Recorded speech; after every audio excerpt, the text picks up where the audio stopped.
आता काही काही मेडिसिन्स आपल्याला पेशंटला वारंवार द्यावी लागतात, जसं की पॅरासिटामॉल, कफ सिरप, ही सारखी मेडिसिन प्रत्येक वेळी ते सर्च करणं, प्रत्येक वेळी त्याचा डोस ॲडजस्ट करणं हे थोडंसं टाईम कन्झ्युमिंग होतं. त्याच्यासाठी आपण फ्रिक्वेंटली यूज पॅक्स तयार करायचे. आता फ्रिक्वेंटली यूज पॅक कसे तयार करायचे ते मी दाखवते. क्लिनिकल रेकॉर्ड्समध्ये इथे आहे 3 नंबरला फ्रिक्वेंटली यूज पॅक. इथं मी क्लिक केलं तर फ्रिक्वेंटली यूज पॅक मला मेडिसिन्सचे तयार करायचे आहेत, म्हणून मी इथे मेडिकेशनमध्ये गेले.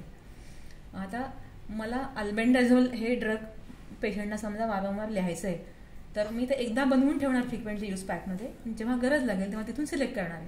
त्यामुळे आता मी माझ्या जे FUPची लिस्ट आहे त्याच्यामध्ये मी अल्बेंडाझोल हे ॲड करणार आहे.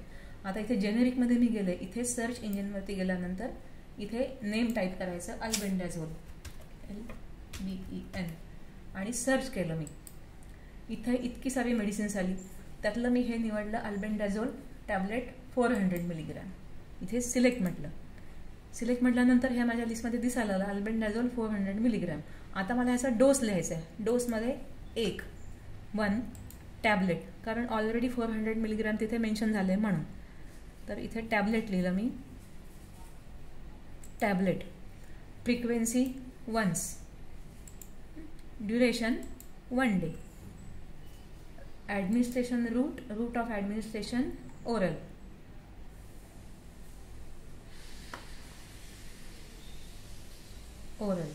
Bye mouth, total strength 1.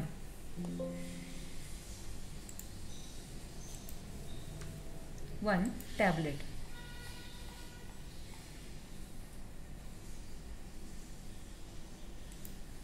एवढं सगळं मी भरल्यानंतर इथे टिक मार्क आहे, तिथे मी टिक केलं. टिक केल्यानंतर इथे खाली अपडेट इथे दिसायला लागलं माझ्या लिस्टमध्ये ते, आणि अपडेट म्हटलं की माझ्या डाटा मॉडिफाईड सक्सेसफुली. माझी जी ही लिस्ट आहे इथे तुम्हाला दिसत असेल अल्बेंडाझोल टॅबलेट 400 मिलीग्रॅम इथे हे ॲड झालं. आता जेव्हा कधी मला वापरायचं आहे तेव्हा मी ह्या FUPमधून ते सिलेक्ट करू शकते आहे असं. त्यावेळी मला प्रत्येक वेळी डोस किंवा त्याची स्ट्रेंथ किंवा किती दिवस घ्यायचं आहे किंवा कोणता रूट ऑफ ॲडमिनिस्ट्रेशन काय आहे हे प्रत्येक वेळी भरत बसायची गरज लागणार नाही.